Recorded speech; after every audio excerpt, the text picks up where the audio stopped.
Pat Soldano, president of Family Enterprise USA. Family Enterprise USA promotes family businesses and their lifetimes of savings and their job growth in the United States. We are a 501c3 organization, and we've been in existence since 2007. Again, a simple mission to promote generationally owned family businesses in the United States. So I'm very pleased to have with me today Kent Thompson, who is president of Thompson Realty Group, which is located in Lincoln, Nebraska. And we're going to talk to him about his family business and his family business story. So Kent, thank you for joining us. We really appreciate it. We use this video to explain family businesses to voters and to people around the country, so they truly have an idea of what family businesses do, how they support their families, their employees, and their communities. So let's start by having you give us a brief history of the business. Talk to us a little bit about the size, number of employees, or the number of projects that you're working with currently, and again, a little of the history. Thank you, Pat. Glad to be on this with you.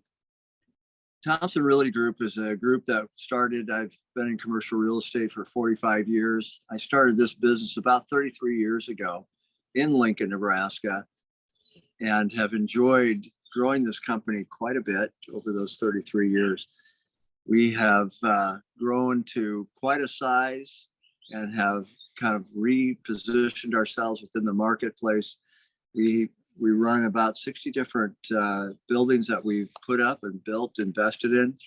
And we are in the great city of Denver, Minneapolis. We also are invested heavily in Chicago, as well as St. Louis and Lincoln, Nebraska, and Omaha, Nebraska. So we've had quite a run and have grown quite a bit. We have right now on staff 9 employees. At one time, we were quite large and did a lot of development work. We're at that point about 33 employees, but we've shifted to a different type of investment vehicle. All these are commercial properties, medical office buildings, industrial buildings, regular office buildings, retail centers. So we've had quite a broad experience, but always in the commercial real estate. Excellent.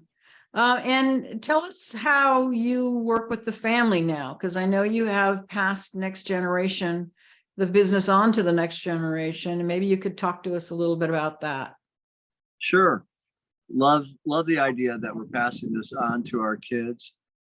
They grew up in the business, from picking up cigarettes in parking lots and emptying trash at shopping centers to, as they got older, from mowing to actually helping us build the buildings. And we have 3 kids, 2 boys and a daughter. And the boys were very active with us in the outside work, loved working with them. They went on to get their educations. And the oldest son decided that he would chase his greatest passion. She moved to St. Louis. So the next in line son is now taking over the business. He's been with us for 12 years. He's doing a great job and growing him administratively. Has a very strong background in terms of his education. So been enjoying having all 3 of the kids actively engaged. We do our family meetings twice a year. Once a year, it's always someplace really fun, and once a year, it's always at our house during the holidays. But we've enjoyed putting together a strong trust agreement that allows the kids, as well as their spouses, to participate in the company. They will inherit the company, and it has worked very, very well. We try to communicate as much as we possibly can with the kids. They're involved in the investment committee side of what we do. We do venture outside of real estate a little bit, not much, but they make those decisions. They're actively engaged. As I said, the son who's looking to take over, he's currently watching over. Right now, we have 6 different projects that are happening in terms of acquisition and disposition, as well as lease negotiations that are happening with the various tenants, and very, very actively involved with the tenant construction. So he's doing an excellent job for us. But kids are all thoroughly engaged with us in terms of what we are doing and how we're going about doing it, and are kept up abreast of how our financials look, and they have questions and comments, and we certainly solicit that information, and we certainly share it openly. So it's been fun to have the kids involved. We're quite blessed to have them actively engaged with us. I would agree. You are blessed to have the next generation involved, and you've also done a good job in doing that planning and passing the business on to the next generation, which isn't always easy. So let's talk about the community, because I know you're involved in various geographies with your projects. But how do you work with your local communities and support them in maybe some of the not-for-profit work that is going on in your communities? Well, we feel it's very important to do something that we call tithing. And we do that in our local communities by supporting various ventures that meet the needs of the poor and the needy in the community. And we're very specific about that, and we police that very closely. So whether it's a food kitchen, clothing drive type of situation, which are the two primary ways that we try to give back, we do that in a significant and meaningful way. We will support the real estate projects, where a lot of programs will not support real estate. They'll support their social programs. So we come in and take care of that. We go in and take care of their buildings, put in new windows, HVAC systems, things of that nature, new roofs, things that we're familiar with that are very difficult for these donation type venues to be able to support and get people to come in and take care of these things in a timely manner when they're stressed. So that's how we stay engaged.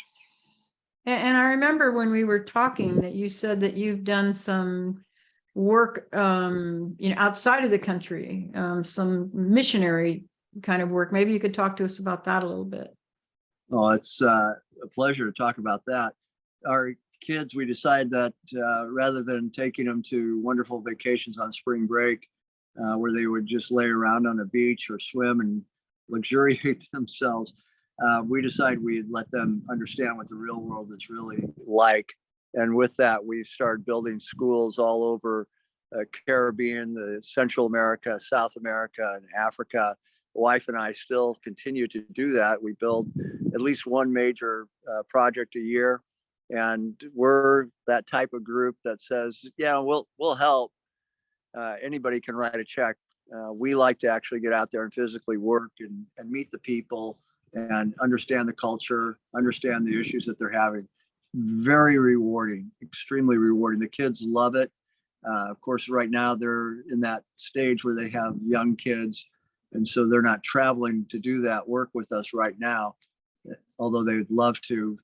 But what's meaningful is when the people in the various communities come up and they hold your hand or hug you.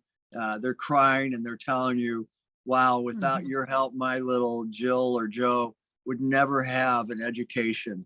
And now with your work here, they'll have a very nice education. So we feel very rewarded by going in and helping do that. Yeah, well, that's awesome. That's such a rewarding, as you said, and wonderful experience for you, but also so important to the people that you help. So let's talk about how government can help or hurt that, because in order to donate and help not-for-profit organizations, we need to have profitable organizations that have the financial wherewithal to do that. And our government imposes certain taxes on families and family businesses and certain regulations. Maybe you could talk to us a little bit about how you've been impacted by the tax and economic policy in this country. Yes. I think that if you're in business, you're in politics, whether you want to be or not. So you might as well get active and get engaged. We certainly know our local politicians, our state politicians, and our national politicians, and make an effort to stay in touch with them. So how does that affect us? We do a lot of buying and selling, and there's a law called the 1031 exchange, which allows us to continue to roll our capital forward before it gets taxed. the government has made many ventures to wipe that out. And there's a lot of great information that says, hey, hold on a second, government. You actually make a lot more money by us rolling forward than by you taking it and using it for the various programs that you think are necessary. One of the things that we've noticed over time is we have to stand on the front lines where we have issues with floodplains that affect us. We have issues with how things are built, why they're built, how they're being built. And of course, right now, one of the biggest issues that's hitting the country is affordable housing. And people say, well, gosh, if they didn't charge so much, or unions weren't charging so much for labor, or whatever it is.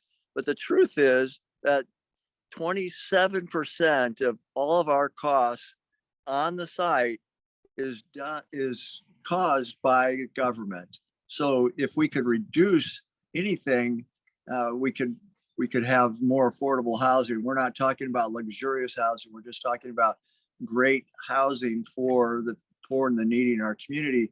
And I look at a lot of the things that we're doing right now and go, why are we doing this? This is just wiping out our lower class and middle class people. I mean, we need to stop a lot of the programs that sound so wonderful and so neat and so cool. At the same time, they are just destroying our middle class and lower class. And a lot of it, frankly, is around energy. And I look at that and go, wow, what are you people thinking? I think we all need to be great conservatives of whatever issues we have in life, whatever we've been given, whether we're farmers or whether we're growing timber or whatever it is. We all need to be conservative with the goods that are put in front of us and work to the very best of what we're given. But to wipe out the other people, to put rules and regulations on how and where timber is growing or how we get energy, we need to stop and think through the idea that eliminating things, quickly and immediately are going to make massive changes without really looking at what the overall causes are. So that adds a lot. And I think a lot of the inflation that we're seeing right now is just driven from current policy. And it's unfortunately, mistaken as being beneficial. It's more branding than it is, in my opinion, than beneficial. So government regulations, they hit us very hard, whether they're estate taxes, income taxes, whether there's sales taxes. Government is growing very rapidly, and the expense of supporting that has grown unbelievably quickly over the last 50 years. So you need to be engaged, and you need to stand up and say, yeah, this is a great idea, but we just can't afford to allow our people to be displaced from their houses, displaced from their qualities of life because of some sort of minor program. So I actively talk to our congressmen, I actively talk to our senators, actively talking to our city council people, our state elected officials. I'm engaged. Well, that's so important. You're absolutely right. And people need to know that you have to stay engaged. As you said, the country revolves around politics, whether you like it or not. It affects everything. So I'm glad that you specifically talked about 1031 exchange, which is so important. And as you said, you create affordable housing for people. That's so critical. And income tax rates, people don't realize that most organizations, most family businesses like yours operate through a pass-through entity. So you're not paying that 21% corporate tax that corporations get to pay. You're paying 30 to 35 to 37% ordinary income tax rates. And 59% of the jobs in this country are generated by family businesses. And yet almost 80% of them operate through these pass-through entities that get to pay these very high rates of income tax. So those are so important issues. And I'm glad that you tied that to the community giving, because that affects your ability to help the community. So I think it's so very, very important. We get stumbled every year by the amount of money that we can donate versus the income that we make. So we are very big in terms of helping, local community. There's no question in my mind about it. But we feel blessed to be in those communities and a need to help those people. Well, we really appreciate that. Are there any final words that you would like to impart to the audience today in this video? Well, we work very diligently to be as open booked with our kids as we possibly can, and to keep them engaged so that they know what's happening, what's going on, that they see how we go about making decisions, and we learn from our kids, and we have learned a lot over the years. So we're open-minded that way in terms of how we look at it. But I would say it's been a wonderful, wonderful time to have our son, to see him every day, to work with him every day. It's been great to get on our calls with our kids and talk about our business. Obviously, we have a lot of fun on those calls, but we do have some very serious business that we talk about. So everybody knows that, eventually we're going to die, and eventually they're going to wind up inheriting this, and hopefully they'll continue to enjoy success. Yeah, I'm sure they will. So Ken, thanks so much for being on this video today. We really appreciate your time. We really appreciate your story. You are really an amazing family and a family business, and you're important to the country. So once again, thanks so much. Thank you, Pat. Appreciate being here.